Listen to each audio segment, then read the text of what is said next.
આદિવાસીઓની જમીનો છીનવવામાં આવશે, તેમના હક છે તેના પર તરાપ મારવામાં આવશે, તો ગાંધીનગર સુધી કૂચ કરવામાં આવશે અને નેપાળવાડી કરવામાં આવશે. આ શબ્દ છે ધારાસભ્ય ચૈતર વસાવાના અને તેમણે ચીમકી આપી છે સરકારને.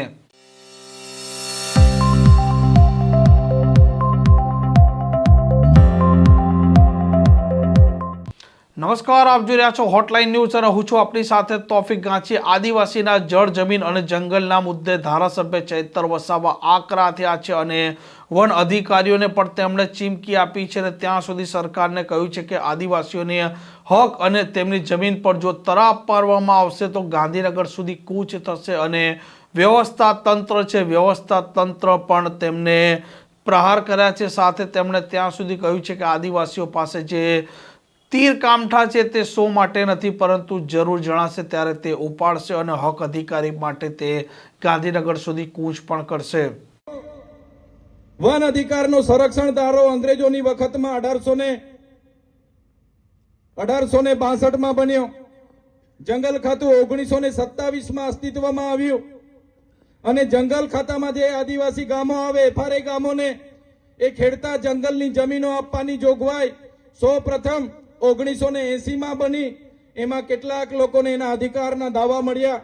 ત્યારબાદ વન અધિકાર અધિનિયમ 2006 અંતર્ગત જે પણ લોકો જંગલમાં રહેતા હોય, જંગલની જમીન ખેડતા હોય, એમને જમીન આપવાની જોગવાઈ કરવામાં આવી. છતાં પણ આજે આ વિસ્તારના હજારો ખેડૂતોને જે જંગલની જમીન ખેડે છે એના હક દાવા સનદ હજુ આજ દિન સુધી આપવામાં નથી આવી. ત્યારે અહીંના સાંસદો અને ધારાસભ્યોને કહેવા માંગીએ છીએ, તમારું જંગલ ખાતું પણ નહોતું, તમારું પોલીસ ખાતું પણ નહોતું, તમારી સરકાર પણ નહોતી. એ હજારો વર્ષથી આ જંગલો અને અમારા આદિવાસીઓ હતા. આ જમીનો અમારી છે ને અમે લઈને જંપીશું. આદિ અનાધિકારથી અમારા લોકોએ આ જમીનો સાચવી છે, આ જંગલો સાચવ્યા છે.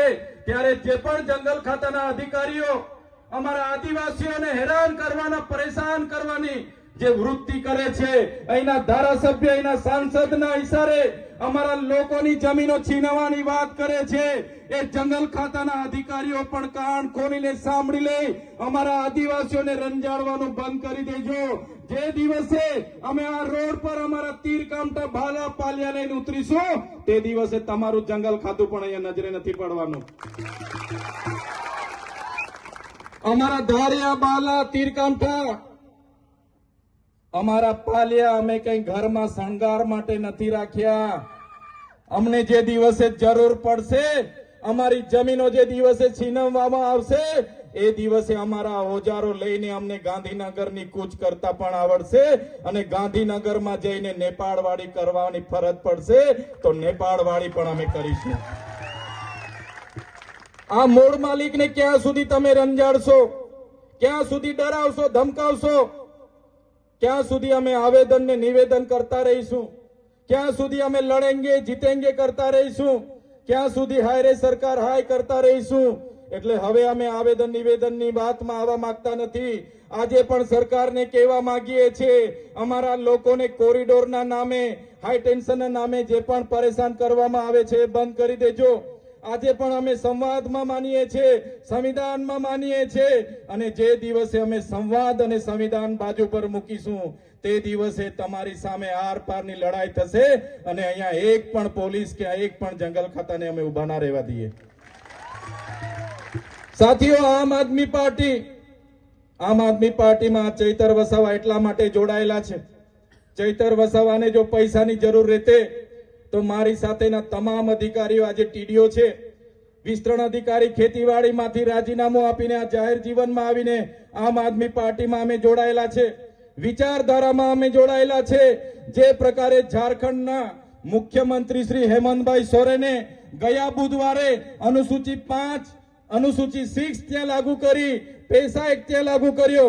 જો આમ આદમી પાર્ટીની સરકાર બનશે, હું તમને ખાતરી આપું છું, સૌથી પહેલું કામ પૈસા એક્ટ અને અનુસૂચિ 5 લાગુ કરવાનું અમારું હશે.